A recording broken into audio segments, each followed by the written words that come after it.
মুহররম মাসের সবচেয়ে গুরুত্বপূর্ণ আমল হলো বেশি বেশি রোজা রাখা। বেশি বেশি কি রাখা? রোজা রাখা। নবী করিম সাল্লাল্লাহু আলাইহি সাল্লাম বলেছেন, আফদালুস সিয়ামি বা'দা রমাদান শাহরুল্লাহিল মুহররম। আল্লাহর কাছে রমজানের পরে নফল রোজার জন্য সবচেয়ে আদর্শ এবং শ্রেষ্ঠ মাস হলো মুহররম মাস। এজন্য ভাই মুহররম মাসে বেশি বেশি নফল রোজা রাখার চেষ্টা করতে হবে। বেশি বেশি তো দূরের কথা, অনেকে একটাও রাখতে পারেন না, অন্তত 2-4টা হলেও রাখার চেষ্টা করবো ইনশাআল্লাহ। মুহররম মাস কিন্তু শুরু হয়ে গেছে, মুহররম মাস আরম্ভ হয়ে গেছে। আমরা এখন মুহররম মাসের মধ্যে আছি। সম্মানিত মাসের মধ্যে সম্মানিত 4টা মাস আছে, এর ভিতরে সবচেয়ে শ্রেষ্ঠ হলো এই মুহররম মাস, বছরের প্রথম মাস, হিজরি বর্ষের। অতএব এই মাসের প্রধান আমল হলো বেশি বেশি নফল রোজা রাখা। দ্বিতীয় আমল হলো মুহররমের 10 তারিখ আশুরা, এই আশুরা উপলক্ষে 2টা রোজা রাখা। 9 আর 10 রাখলে বেশি উত্তম, আর না হলে 10 আর 11 এই 2টা রোজা রাখা নারী পুরুষ সকলের জন্য সুন্নাহ। নারীরা যদি মাসিক অবস্থা না থাকেন তারা রাখবেন না, মাসিক অবস্থা না থাকলে তারা রাখবেন না। তাদের নিয়ত থাকলে আল্লাহ তাআলা তাদেরকে এমনিতেই সওয়াব দিবেন ইনশাআল্লাহ। তাহলে মুহররম মাসে আমল হলো বেশি রোজা রাখা, বিশেষ করে আশুরা রোজা রাখা। এর বাইরে মুহররম উপলক্ষে স্পেশাল কোনো আমল নাই যে এই মাসের জন্য আলাদা করে এটা করণীয় আছে। আশুরার করণীয় বর্জনীয় সম্পর্কে জানতে চাই। 10ই মুহররমকে আশুরা বলা হয়। 10ই মুহররমকে কি বলা হয়? আশুরা।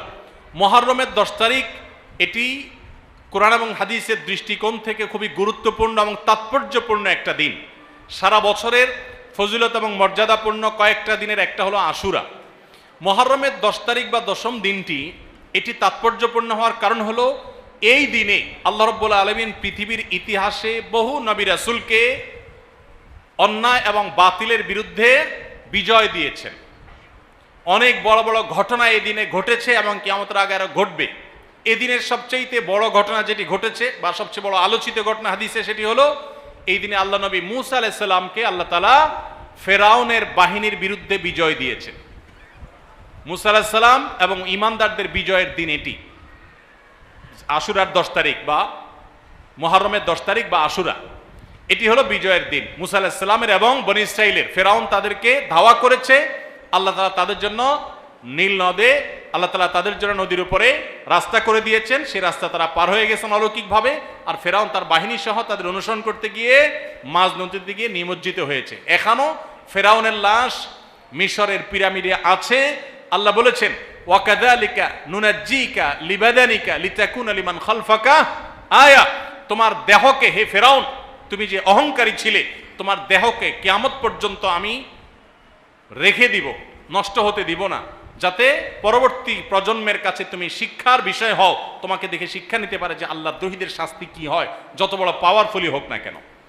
তো যাই হোক, সেই আশুরা হলো মুহররমের এই 10 তারিখ। সেই আশুরা, এটার সাথে মূসা আলাইহিস সালামের বিজয় জড়িত, ফেরাউনের পরাজয় জড়িত।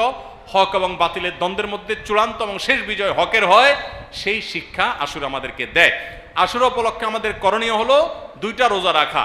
সবচেয়ে উত্তম হয় 9 এবং 10 রাখা। কেন উত্তম? কারণ নবী করিম সাল্লাল্লাহু আলাইহি সাল্লাম যে বছর ওয়াফাত হয়েছে তিনি বলেছেন, যদি আমি আগামী বছর বেঁচে থাকি লা আসুমান্নাত তাসিআ ওয়াল আশির, তাহলে আমি 9 এবং 10 জিলহজের এই 2 দিন রোজা রাখবো। এই জন্য 9 তারিখ আর 10 তারিখ রোজা রাখা উত্তম। আর যদি 9-10 তারিখ রাখতে না পারেন তাহলে 10 আর 11 রাখবেন। 2টা রোজা রাখা উত্তম। ইহুদিরা শুধু একটা রোজা রাখে।